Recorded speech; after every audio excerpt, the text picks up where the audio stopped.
E olha só, nós temos acompanhado uma melhora nos prêmios pagos nos portos brasileiros pela soja. Isso é um fator determinante, já que quando os prêmios estão negativos ainda, mas já estiveram num volume bem maior, isso estava interferindo bastante na questão dos preços, além dos outros motivos, outros parâmetros de mercado, como a soja em Chicago, o dólar e também a demanda em relação à oleaginosa. Para falar a respeito destes assuntos, eu vou conversar agora ao vivo pela internet com Matheus Itagiba, ele que é analista de macro tendências da Pátria Agronegócios e participa conosco nesta edição de Agricultura BR. Matheus, obrigado pela sua participação no nosso programa. Como que neste momento os prêmios pagos nos portos brasileiros começam a voltar a interferir na formação de preços e agora provavelmente uma forma positiva. E se isso pode trazer uma expectativa melhor para o sojicultor nacional. Boa tarde, seja bem-vindo. Boa tarde, Fabiano. Muito obrigado por me receber. Boa tarde a todos que nos escutam.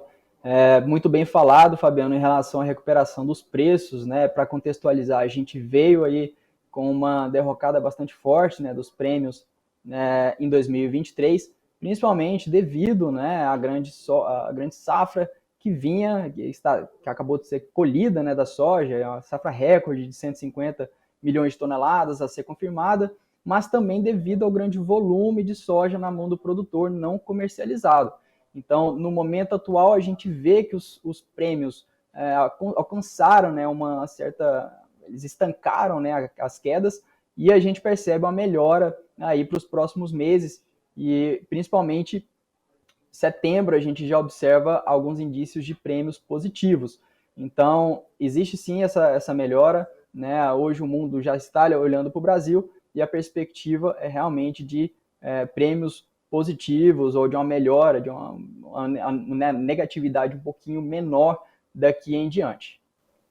Matheus, falando a respeito dessa questão que nós temos hoje dos parâmetros dos negócios para a soja, né, você citou a demanda, essa melhora dos prêmios que o produtor já consegue enxergar, e nós temos alguns outros elementos. Daqui a algumas horas nós vamos ter a confirmação da taxa nova de juros nos Estados Unidos, se ela vier a mudar realmente pelo Banco Central norte-americano. Isso acaba por trazer alguma linha de tendência também em relação a como que os fundos vão se comportar nos Estados Unidos e automaticamente como é que ele vai enxergar seus investimentos em Chicago, como no complexo soja, milho, trigo, entre outros produtos.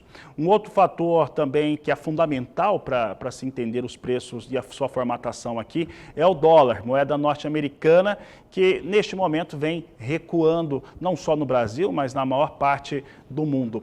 Em relação à oferta brasileira, né, considerando que o Brasil possa ter já comercializado entre 50% e 52%, é uma safra muito atrasada na sua comercialização, como é que esse grande volume de soja ele deve ser negociado agora em maio, junho e principalmente segundo semestre, e como que ele deve absorver esses preços?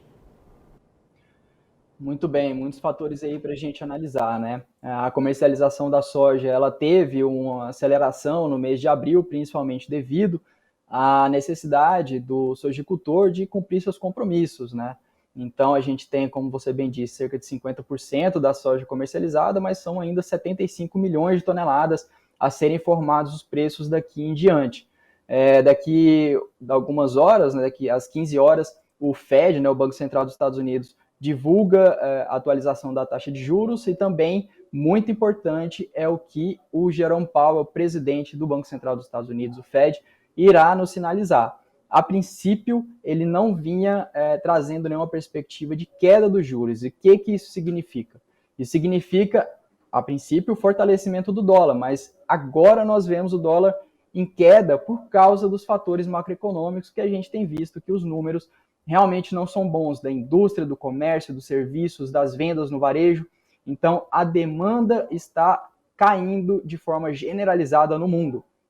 E aí, isso impacta, claro, nas commodities. A gente vê o petróleo sofrendo desde ontem, né? No sábado, por exemplo, a China soltou um dado da indústria que mostrou desaceleração né, maior do que esperado, e o mundo já não esperava isso. A gente falou com os nossos clientes em relação à perspectiva desse início, dessa abertura de semana, principalmente com o petróleo em queda. Ontem ele caiu mais de 5%, né, e hoje agora já cai mais 4%, e acaba que puxa todo o complexo soja, né, junto com isso. Então a gente tem que observar se isso é um movimento de curto prazo ou não. Hoje as falas do Jerome Powell são muito importantes, e assim também é importante as falas do presidente do Banco Central do Brasil, Roberto Campos Neto. Afinal, o Comitê de Política Monetária Brasileira se reúne hoje para definir se corta ou não a taxa de juros. Não há perspectiva para cortes, né, devido às sinalizações do próprio presidente. É possível? Sim, é possível que haja corte, alguma surpresa. Então, a gente espera uma volatilidade entre hoje e amanhã. A questão sobre os preços melhores daqui para frente, sim, é completamente possível aqui no Brasil, porque o mundo hoje olha para a soja brasileira, que está muito barata. A gente vê os outros países, a Argentina comprando do Brasil, e o próprio Estados Unidos está comprando a soja brasileira para negociar de lá. Então, nós vemos sim a possibilidade do sojicultor atrasar essa comercialização nas próximas semanas e meses, com a expectativa de conseguir preços melhores, e os fundamentos apontam que sim, é possível que o sojicultor brasileiro consiga bons preços nos próximos meses. Matheus, em relação a esse produtor de soja brasileiro, que ele teve pelo menos duas questões, né, que ele acabou usando como exemplo para 2023 e que não foi muito aplicável. Em 2021, ele comercializou soja, entrou comercializando, depois viu esses preços da soja subirem bastante. E já em 22 ele foi mais reticente. E agora em 23 ele foi mais reticente ainda nessa comercialização, é por isso que nós temos tanto volume de soja.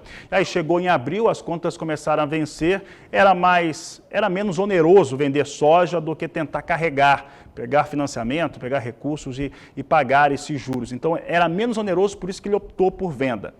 Tendo em vista que nós temos este cenário e que soja pode melhorar e o valor de saca, 10, quem sabe 15 reais a saca, talvez até o final do mês, quem sabe, pensando neste cenário, como que seria a melhor estratégia, então, de negociação da oleaginosa para esse produtor? Bom, é claro que a gente precisa avaliar caso a caso, né, do produtor e onde ele está, né, os custos de carregar isso. Caso ele consiga e comercializando aos poucos, essa eu acredito que seria a melhor estratégia, sim, porque como a gente vê os prêmios subindo, né, possivelmente o dólar ficando estagnado por volta dos R$ 5, então ele deve conseguir esses preços melhores na comercialização se ele fizer essas vendas aos poucos ao longo das semanas. Né? Aqui na Pátria a gente tem recomendado algumas proteções, né, para conseguir contornar algumas eventuais perdas que aconteçam, mas de fato é isso que eu disse, a comercialização aos poucos nesse momento para aqueles que podem fazer assim é mais vantajosa, né, atrasar um pouco essa venda.